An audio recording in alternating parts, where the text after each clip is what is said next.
What's up, y'all? Welcome back to another episode of Let's Tell a Story with your girl, Drea Kay. Y'all already know. I have here Mr. Marcel P Black. Hello. How you doing? I'm fine. How are you? I'm well. Can't complain at all. So for the people who don't know or may not know of you, tell the people who you are. My name is Marcel P Black. I'm a independent underground touring artist based out here at Baton Rouge. Father, husband, hip hop educator. I facilitate shows, Fade to Flow Sundays, tour all over the country, put out conscious hip hop, and drive Uber on the side. How many kids do you have? I have 2. Boy, and I'm proud of them. My daughter, she got like 5 awards, including straight A's and like most words read in her class yesterday. My son got straight A's, you know what I'm saying, best behaved in his class. So how did you reward them? we haven't done that yet because I had to go to work yesterday. But that's my daughter made a meme with the baby Yoda talk about let's go to Chuck E. Cheese. Well, They too smart. there you go. They too smart. Take them to Chuck E. Cheese. Take them babies to Chuck E. Cheese. Indeed, now, I will. You're an artist. I'm an artist, hip hop artist. How did you get your start? See, it's luckily this is called Let's Tell a Story because I'm kind of. Tell me a story. I could be a bit pedantic. I'm gonna try to practice brevity today. My father's a gospel singer, gospel musician, so I grew up just kind of seeing him create his own art, distribute his own art, record, mix it, master it, put it together, sell tapes. That's how old I am. Sell tapes, you know what I'm saying? And it just kind of, if I was probably a little older, I probably would have been a singer like him, because I could at one point play a couple different instruments. But I just happened to come up in the age of hip hop, and my older cousins was really into it, got me into it, what have you. Started right when I was 11, recording in high school, and just kind of taking it from there. So it's just kind of something that I've always done.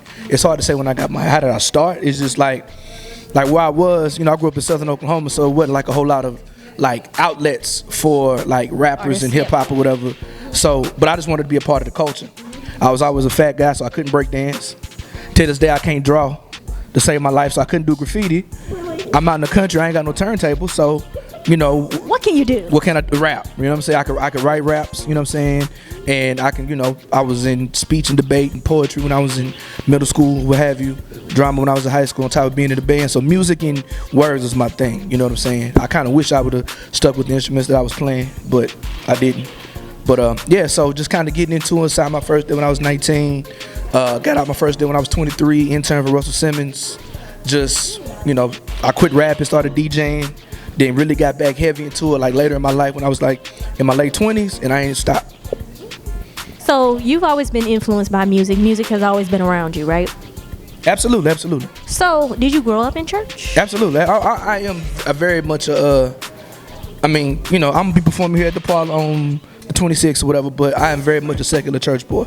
Like I said, the first person who I ever seen create art was my father.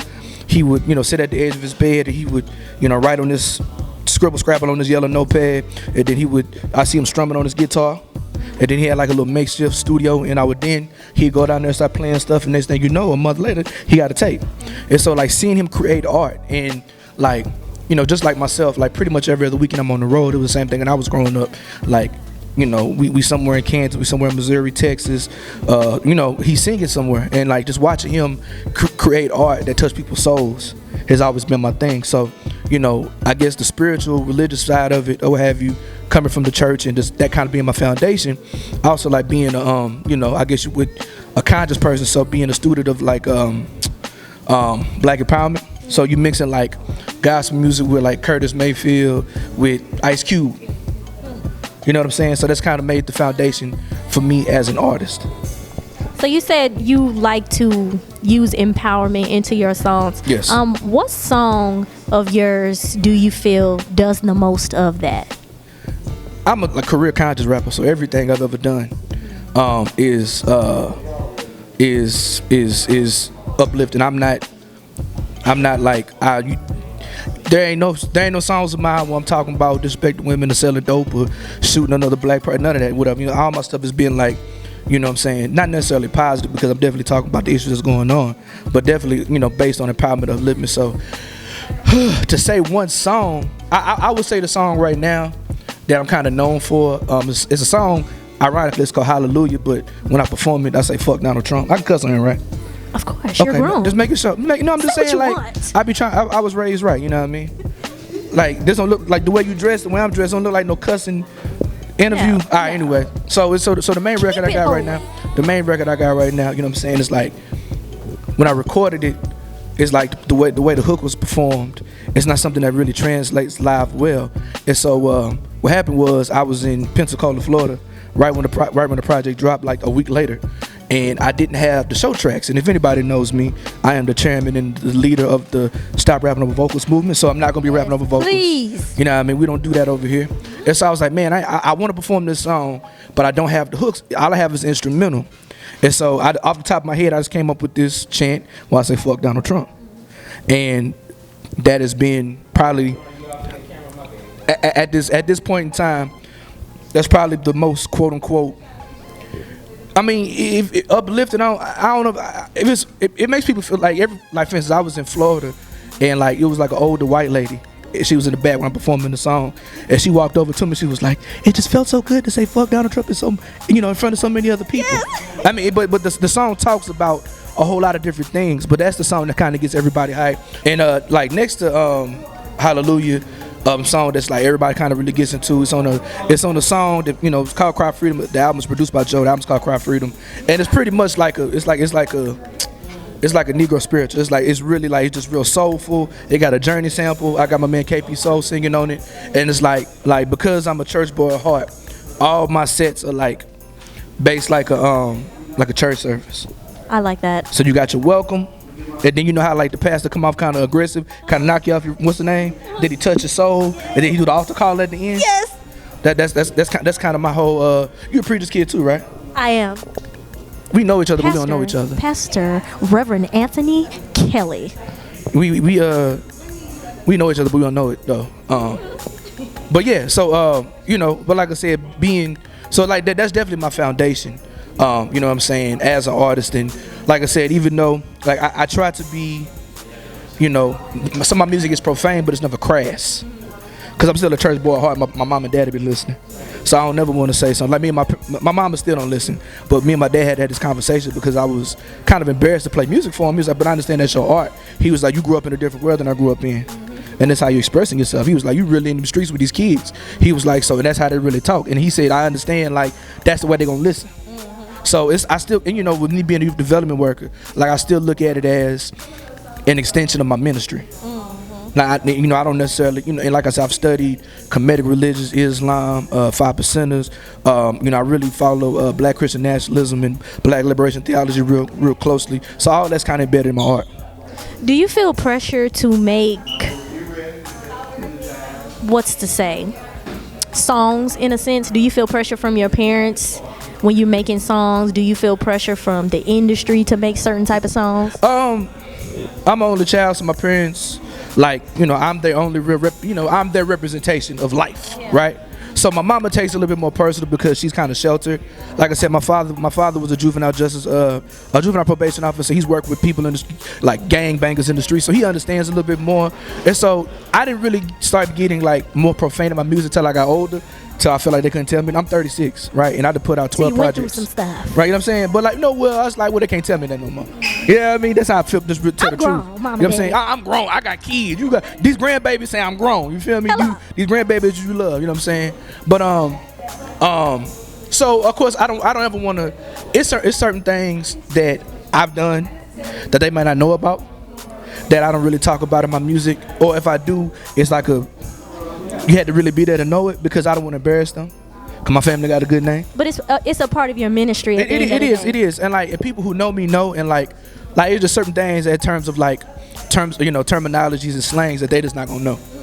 You know what I'm saying? That and it's all hidden, and because I'm a writer, of course I use my literary license to kind of tell that story. You know what I'm saying, in different ways. The industry know, like I am the opposite of everything that you would consider. I guess from a first look aesthetic, I am the opposite of everything you would consider a Baton Rouge rapper to be. So I've never ever felt the need to fit in. No, like, and it's so weird that the person being themselves is different. That lets you know how fake the industry is. Like when somebody just being themselves is the different person. I'm the different guy, you know what I'm saying? Because you're not like that. Right. And I'm just being myself. It's not like I don't look at something, I like Baton Rouge street shit. I like all that or whatever. I love it. I enjoy it, you know what I'm saying? But that's not who I am. Like, you know what I'm saying? I'm a college educated father of 2 youth development worker, whatever. So that's what I'm on, right? And so, but me being me has taken me further than anything that, you know what I'm saying? It's like, I understand some of the things that I've been through, and I ain't gonna say I'm living on borrowed time, but I'm gonna say, like, if I was to be anything that I wasn't, and if I projected something that, you know what I'm saying, isn't a reflection of who I am for real, the law to take away from me ASAP. You know what I'm saying? Because, like, I mean, what rapper quits rap twice, starts his career over at 27, and is able to, you know what I'm saying, literally create a whole culture and a whole scene and a whole movement, you know what I'm saying, without being co-signed by anybody else? There ain't no but God. You understand what I'm saying? Like, I performed in 23 states last year. I am the most I'm the most known unknown person in the city. Like, people see me, oh, that's that big dude. I don't really know what he do, but people respect him. The people, you know what I'm saying? Because I don't really do a lot as an artist here in Baton Rouge. But I just feel like the moment I like do something I can't sleep with at night, you know what I'm saying? I feel like it's all gonna get taken away. Conviction is absolute, real. Absolutely, it's real. So this is Let's Tell a Story. So tell me a story about a time where you felt the most convicted. What were you doing? What was going on? Were you not being the person that you are right now today, or what was going on? In my personal life as an artist, or what? Both.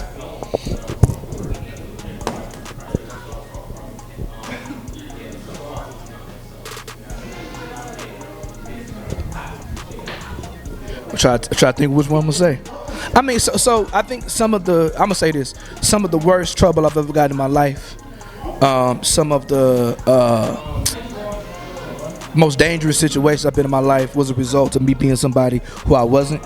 You know what I'm saying? Yeah. I grew up, you know what I'm saying, like, we lived on the northwest side of town. So my hometown, Ardmore, Oklahoma, 25,000 people, 12% black.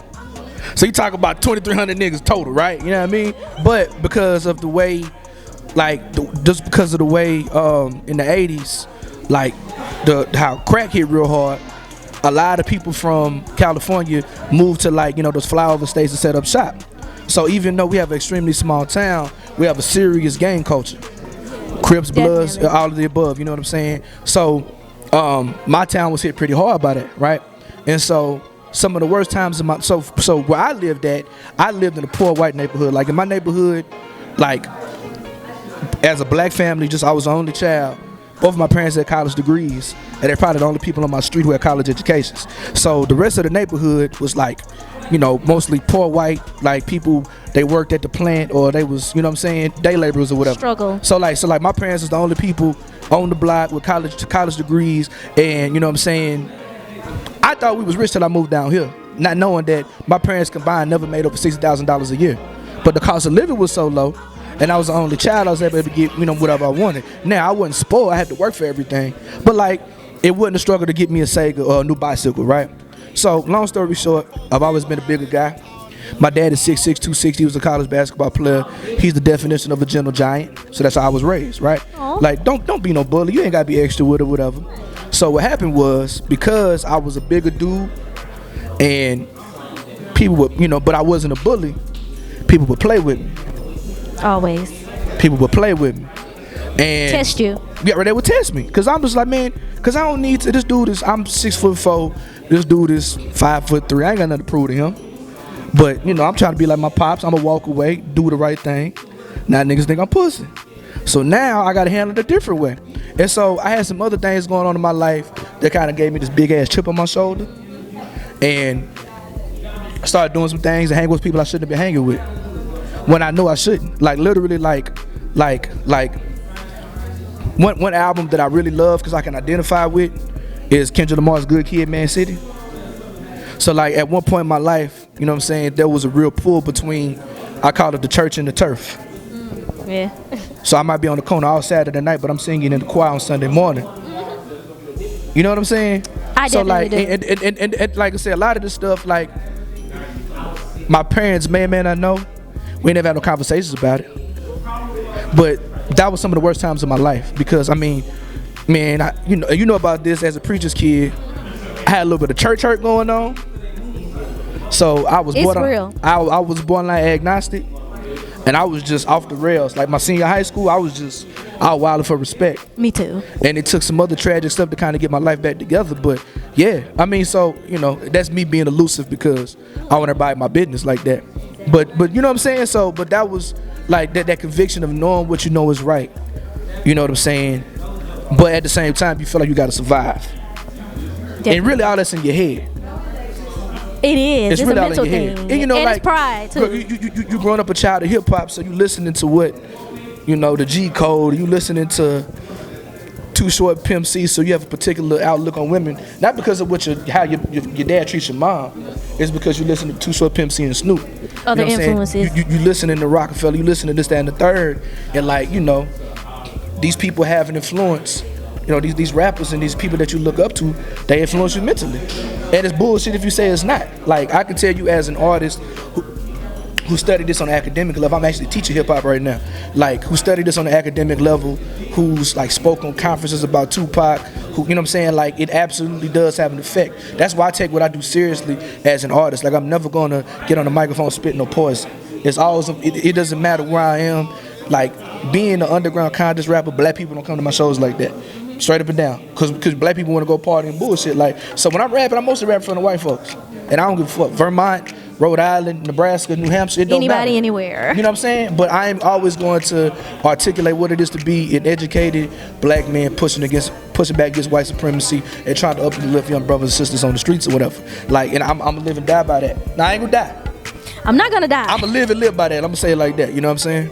So, what was your coming back to Jesus moment?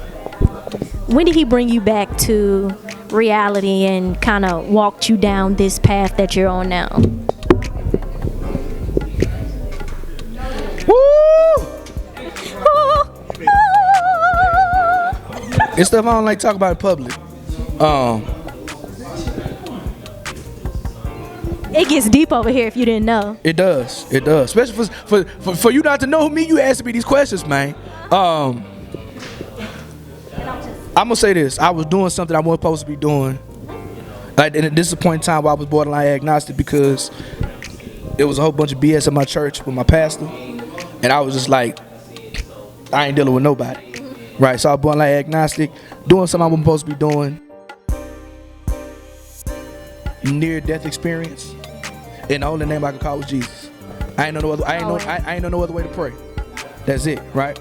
You know what I'm saying? And so, and like, my life changed a lot after that. You know what I'm saying? Went to college, and you know, like, you go into college and you read a whole bunch of different stuff. You know, one of my best friends in high school was Muslim, so his dad used to kind of talk, you know, about Islam and stuff like that. So you get to college, you meet a lot of different people. So I started studying 5% of stuff. I started studying Islam. I started studying like more Kemetic, you know, religions and African religions and whatever. And it took me kind of like putting the Bible in like historical context or whatever. Yeah. And like just learning about Christianity outside of the way it was presented to us by our enslavers. You know what I'm saying? And you know, it took me kind of getting into like black liberation theology, black Christian nationalism with Dr. Reverend James Conner, Dr. Reverend Albert Cleage, what have you. So you know, when we say Jesus, I'm talking about Yeshua being yourself, not necessarily, you know, not the blue-eyed Jesus. You know what I mean? I got a whole album about this, whatever. You know what I'm saying? But yeah, but not, you know, like just understanding that like African people, like the concept of Christianity is an African concept, period. You know, it's not like when Christianity, well, that's not, you know, Christianity is a European word, just like Africa's a European word. You knew that? You know Africa's a European word? The natural, I'm a history major, so let me kick some ballistics here. Go ahead, you know I what want to learn. The natural name for the original name for the continent of Africa is Alkebulan, whatever. The name Africa comes from an Italian guy named Leo Africanus. So like that's how ruthless white folks was back then. Man, we about to name this whole continent after you. That's how ruthless he was. You understand what I'm saying? Christ. Absolutely, absolutely. So with that said, so I'm saying Christianity just for sake of conversation or whatever. But you know what I'm saying, this thing that we call Christianity in terms of blackness, it took me looking outside of a European, you know what I'm saying, standpoint, and really doing research and understanding that these were African people who created this. You know what I'm saying? This whole concept, this whole thing, like African people were on this earth like 900,000 years before anybody with pale skin ever walked. So all this stuff comes from us, specifically black women. You understand what I'm saying? So it took me kind of like when I was in high school, I was getting in trouble, things of that nature. You know what I'm saying? Kind of going down that wrong path. And I had an older cousin who was a 5%er. And I was maybe a sophomore, and he was like a freshman in college. And he went to Oklahoma State, and like he came to the knowledge, he was kind of down with the 5% and, you know, knowing the math and the knowledge like that. So, I was listening to this is like late 90s, early 2000s, so I'm listening to Cash Money, No Limit, Rockefeller, Rough Riders, what was on the radio, the good stuff, right? I enjoyed it, and I've always loved hip hop, but I never really listened to it on a deeper level. So he kind of saw the path I was going on, so he kind of put me on Mos Def, Common, Talib Kweli, The Roots, Brand Nubian, and most importantly, Dead Prez. The Dead Prez had an album called Let's Get Free, and they had a song called They Schools, which was like harder than any song any gangster rap song I'd ever heard, because it's like this in the public school system. Like it's hard, like it makes because it goes against it goes against the hook goes. They schools don't teach us shit. We try to get freedom. We need to get all we can get. So my high school teachers could suck my dick, telling me white man's lies straight bullshit. Now ain't that harder than any gangster rap shit you ever heard? Very. And so it made me it kind of shook me. And so I tell him, man, what you gotta be listening to? He said, listen to the album. So now, the album, the beginning of the album, there's a speech by Khalid Muhammad. I had no idea who Khalid Muhammad was. I'm like, because who is Khalid Muhammad? He gave me a book about it. They talking about, Black Panthers and blah, blah, blah, blah, blah. I didn't know much about it. He gave me books about it. And so him giving me this hip hop that that had these different type of messages, that was outside of black death and murder and genocide and misogyny, and glorifying, poverty in prison. It really had an impact on me. Now I was still kind of doing things I wasn't supposed to be doing, but that's when the light started coming on. Yeah. And so when I make music now, I try to be like those artists who, when I was 16 years old, it was this rapper who told me about Khalid Muhammad, or when I heard about Nas talk about Ivan Van Sertima, that made me want to pick up a book. Those guys was in their 20s and 30s when they did it. So now that I'm in my 30s now, I want to make something that a 16-year-old kid can listen to and be like, I ain't never heard this dude before. Mm-hmm. Because I've been youth development worker for 18 years. You know what I'm saying? Most recently as a mental health counselor. And I can tell you, these kids in the streets, when I came up, I wanted to be a basketball player. Even I was a fat kid, right? These kids don't give a damn about my athletics. They want to be a rapper. Drug dealer. So when I go to my interviews, I tell the people I'm a rapper. I'm a rapper. And they'll be like, okay, well, cool, this kid want to be a rapper too. So that's how we relate like that, you know what I'm saying? So for me, it's always been important to make sure I have not in no corny way, so I ain't no tree hugger. Yeah, I ain't no, tree hugger. I ain't no, I love Common to death, but you ain't gonna see me in no corduroy, no knitted hats. None of that. You know what I'm saying? That's not me. Anyways, so I don't know where we are as far as your question. So, but it's just always been important for me to use who I am and it's a level of redemption as well, but use who I am as a person and my art and my talents as a passion to uplift and empower young black people. So going forward in the new year, what is your goal as far as presenting yourself to more masses of people, a bigger audience? What's your goals going towards that? So I'm blessed to be a pretty successful touring artist. So one of the reasons why people don't see me in Baton Rouge, last year I performed in 44 cities, 23 states or whatever. So I'm flying.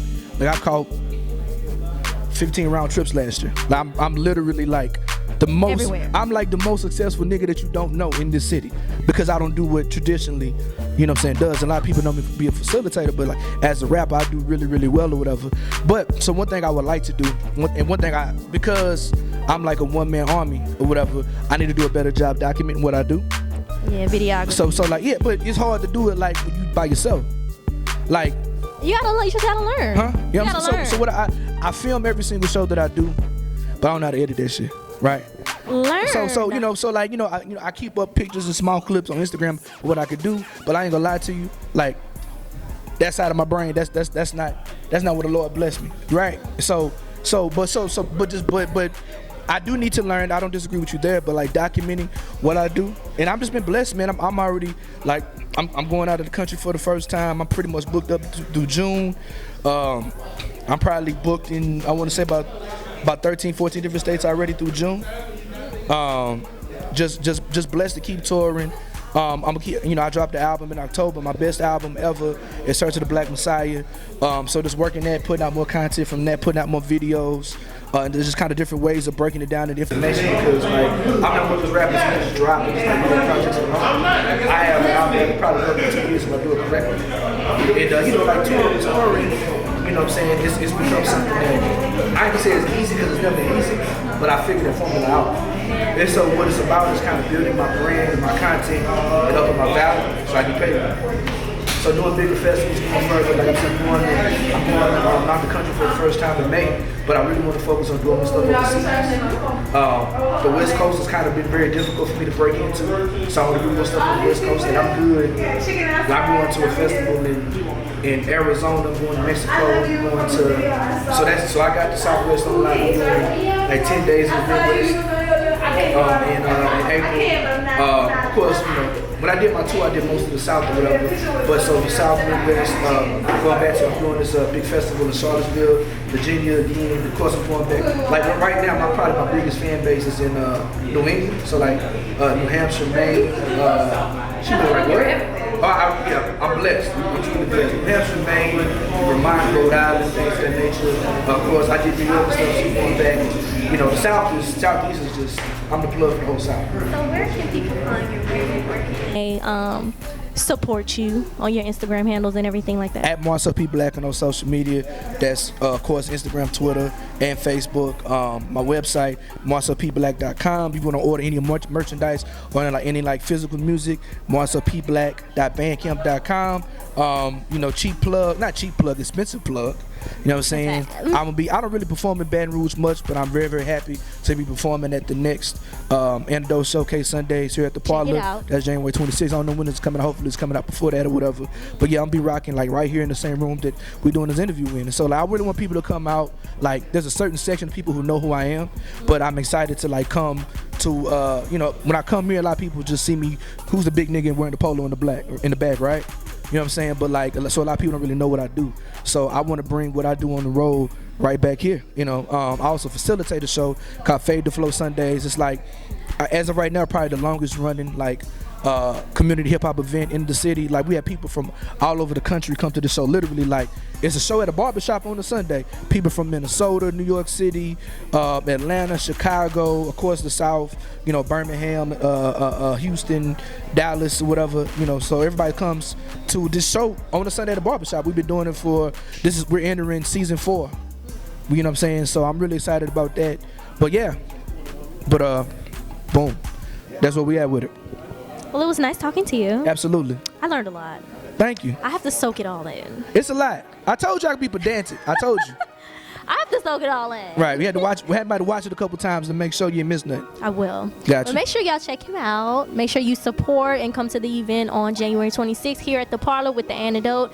Follow him on Instagram. Follow me as well, Drea Story. And make sure you catch this interview on YouTube and as well as theantidote.com. Check y'all out. Bye. Peace.